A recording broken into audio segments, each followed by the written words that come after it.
Hello everyone, and welcome back to another video. So the question people have been asking is, how do relics work in Honkai Star Rail? And how did it differ from that of the likes of Genshin? Well, here we are, and I'm going to give you the goodies. Let's get straight to it. So first things first, as you can see by the screen here, and this luxurious character named Blade, you can see that he is wearing 6 relics. And so what are relics? Relics are Honkai Star Rail's equivalent to that of artifacts. So in Genshin Impact, you'll have 5 artifacts. Typically, you're going to have your flat HP, your flat attack, then your attack, or your sands rather, you have your goblet, and then of course you have your circlet. However, the big difference with regards to relics in Honkai Star Rail is that now you have 6 as opposed to 5. And so the grind process definitely seems a bit longer, at least from my experience. However, it is very interesting since the mechanics do allow you to now provide more substantial benefits for your character. As you can see on the right hand side, these set effects now include a 5-piece as opposed to a 4-piece. And so typically in Genshin, where you'd have to be farming for, let's say, a 2-piece set to get the, let's say, increased wind damage by 12% times 2, one set, or 5-piece set rather, the full entire set can give you your 24% right on the spot. Which means that, for example, if you were to go on your necklace, which is where I'll get into detail very soon, this particular relic allows for you to apply your elemental damage bonuses.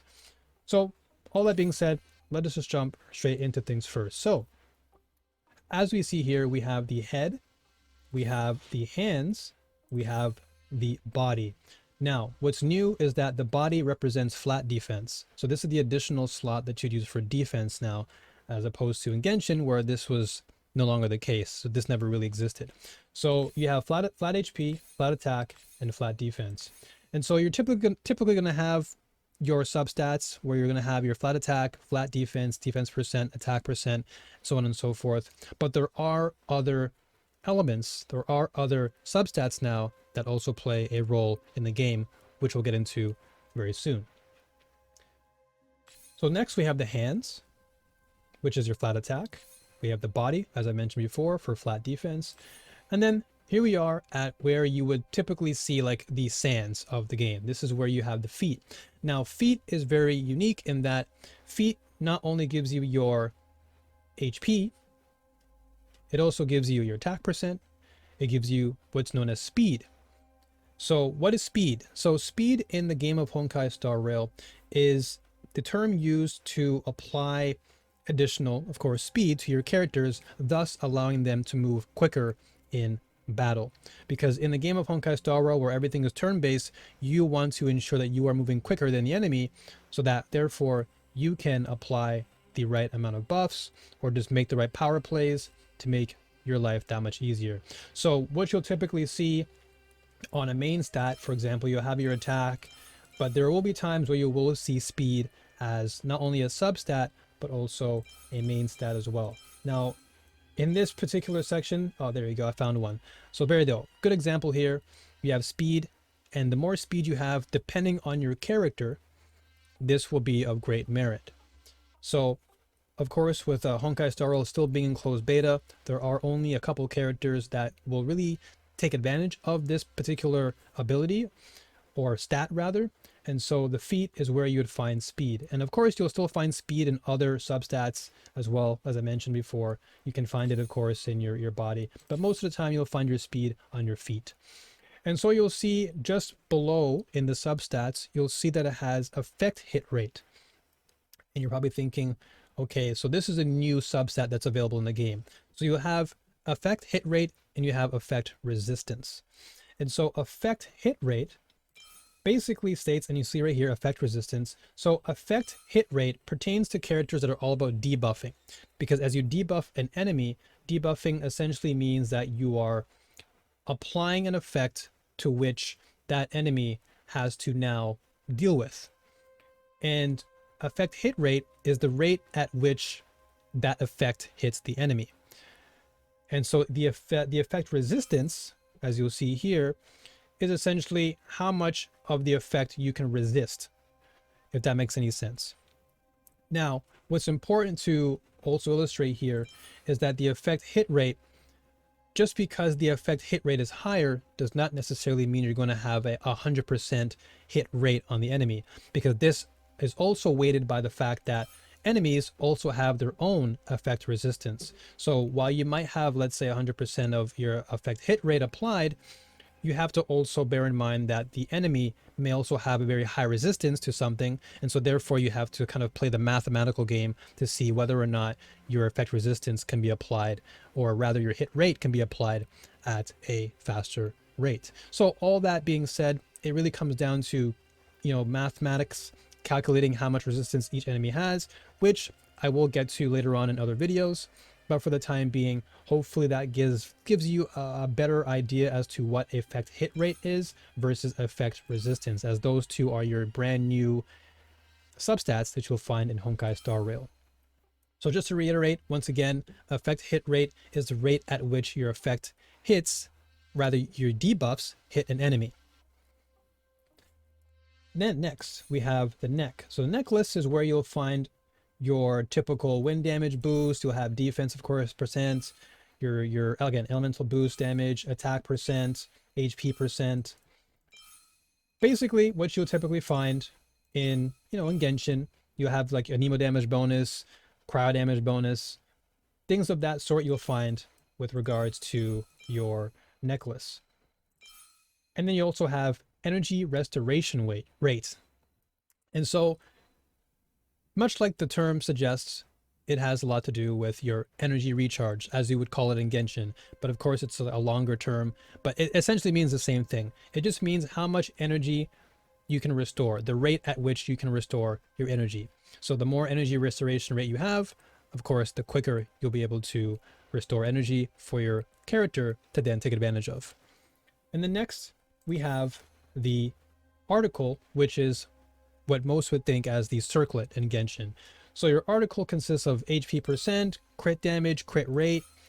You also have defense, outgoing healing boost. So outgoing healing boost is basically your healing damage bonus, or your healing bonus circlet, as you would find in Genshin.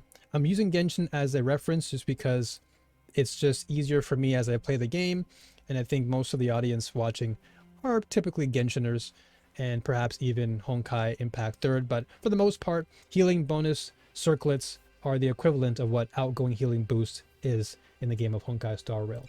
And then of course you have effect hit rate, as I mentioned earlier, and that can also be applied to characters, most notably those who are really strong in the debuff category, most notably the Nihility class, which we'll get into in subsequent videos pertaining to paths. So that being said, you have of course, have your crit damage, crit rate, as you've seen before.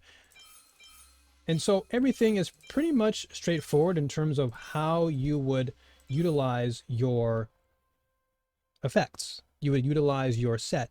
And so all of this comes down to strategy and how much your character needs a certain element or a certain attack percent or whatever percent it may be it defense, healing, HP. So these sets that you do utilize in Honkai Star Rail all come down to the character and what their pros and cons are pertaining to their kit. So as just an example here, this is a Blade. Blade is a character who scales off of HP in terms of his damage, but he plays like Xiao in that every time he uses his skill, he actually takes damage. And so being able to apply more HP means that he'll be doing more damage over time, and thus, as a result, knocking out the enemy. He is also a wind damage character, much like Xiao too. So you want to aim for a piece, or a set rather, that gives him increased wind damage. In this case here, you have it by 12%. And if I were to get the full 5-piece set, you'd also get a 12% increase, thus giving you a maximum of 24%. Now, mind you, that's 24% just for the full piece itself. But as I've mentioned before, you can also apply more wind damage through your necklace. So you have 24% in total through your set, plus the additional bonus boost that you'll get from your necklace. So this all comes down to, again, constructing the character the way in which it's supposed to be played and making sure that you're using the right sets on the right character to provide the most benefit. And as I said before, every character will differ. Some characters will have different mechanics, different ways in which they play. And another example, I'll go to Luocha. Luocha is a character that is very much like the Chi-Chi of Honkai. Not that, I don't mean in a bad way. I mean that he scales off of attack. That is his healing ability, because he's a healer in the game. And so his ability to heal means that he wants to be scaling off of attack. That's where his skill comes from. That's where his ultimate comes from. He scales off of attack. And so the more attack you have on him, the more the piece that you have on him will be applicable. So in this case, the Musketeer of Wild Wheat increases his attack by 15%. The 5-piece gives him 15% also additionally, which buffs him to 30%. And then the 4-piece states that when the wearer uses his basic attack, it increases the wearer's attack by 20% and speed by 10 for 1 turn. So this particular set right here is really good for the likes of Luocha, who again, his healing scales off of attack. So the more attack you have, the better for his kit.